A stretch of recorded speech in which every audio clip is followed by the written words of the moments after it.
गांव के एक छोटे से घर में सोहन अपनी पत्नी शीला के साथ रहता था। सोहन मिट्टी के खिलौने और बर्तन बनाया करता था। वो हर रोज शहर जाकर उन्हें बेचने की कोशिश करता, लेकिन कभी 2-4 खिलौने बिकते तो कभी एक भी नहीं बिकता था।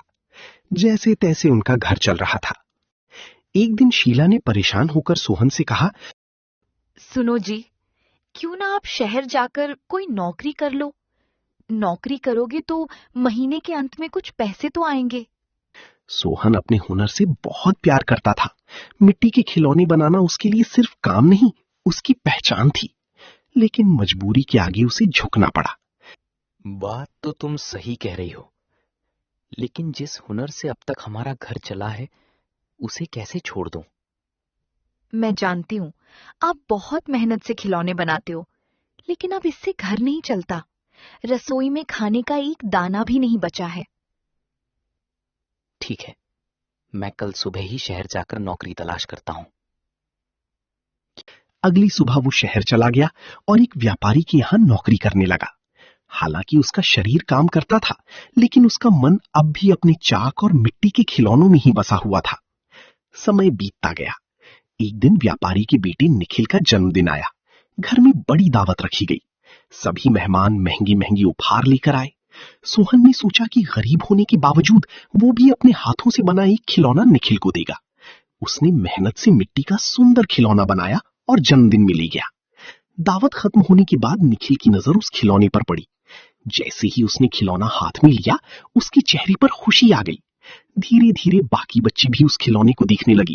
सभी बच्चों को वो खिलौना बहुत पसंद आया। वे भी वैसा ही खिलौना मांगने लगे। मेहमान हैरान थे। उन्हें लगा इतना सुंदर और अनोखा खिलौना जरूर बहुत महंगा होगा। अरे वाह, इतना शानदार खिलौना कौन लाया है? शायद आपका नौकर सोहन ये खिलौना लाया है। सोहन, वो इतना महंगा खिलौना कैसे ला सकता है? जब पता चला कि वो खिलौना सोहन लाया है तो सभी चौंक गए। सोहन, वो इतना महंगा खिलौना कैसे ला सकता है?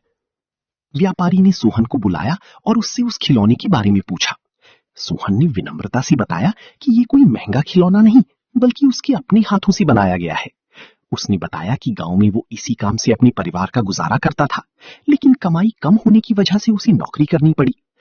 सोहन, क्या ये खिलौना तुम लाए हो? जी मालिक। ये खिलौना कहां से खरीदा और इतना महंगा तोहफा तुम लाए कैसे? माफ कीजिए मालिक, ये कोई महंगा खिलौना नहीं है। इसे मैंने अपने हाथों से बनाया है। गांव में मैं ऐसे ही खिलौने बनाकर अपना घर चलाता था। ये सुनकर व्यापारी बहुत प्रभावित हुआ। क्या तुम ऐसे और खिलौने बना सकते हो? जी मालिक, बिल्कुल बना सकता हूं। अगले दिन सोहन ने कई रंग बिरंगी खिलौने बनाकर दिए। उन खिलौनों को देखकर व्यापारी के मन में नया व्यापार शुरू करने का विचार आया। उसने सोहन को खिलौने बनाने का काम सौंपा। सोहन बहुत अच्छा खिलौना बनाता है, क्यों ना हम खिलौनों का व्यापार भी शुरू करें? जिया, अब सोहन वही काम कर रहा था जिससे उसे सबसे ज्यादा प्यार था। उसे अच्छी तनख्वाह, रहने के लिए घर और सम्मान भी मिला। धीरे धीरे सोहन और उसका परिवार खुशहाल जीवन जीने लगे और इस तरह सोहन का हुनर ही उसकी सबसे बड़ी ताकत बन गया।